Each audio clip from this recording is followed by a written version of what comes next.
बिस्मिल्लाहिर्रहमानिर्रहीम। कोई अपने ही वालिदैन को गाली कैसे देता है?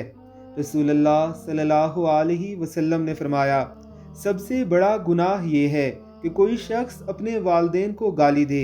अर्ज़ की गई कि अल्लाह के रसूल सल्लल्लाहु अलैहि वसल्लम, कोई शख्स अपने वालिदैन को कैसे गाली दे सकता है?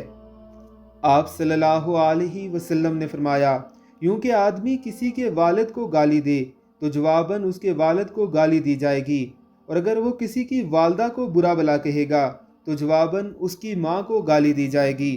यानी जब कोई शख्स किसी दूसरे को गाली देता है तो दर हकीकत वो अपने वालिदैन के लिए गालियों का इंतज़ाम कर रहा होता है। और कितना ही बदबख्त होगा वो आदमी जो अपने वालिदैन के लिए दुआओं का सबब बनने के बजाय उनके लिए गालियों का सबब बन रहा हो। अल्लाह रब्बुल इज़्ज़त की ज़ात हमें ऐसे लोगों के शर से महफूज रखे। आमीन सुम आमीन।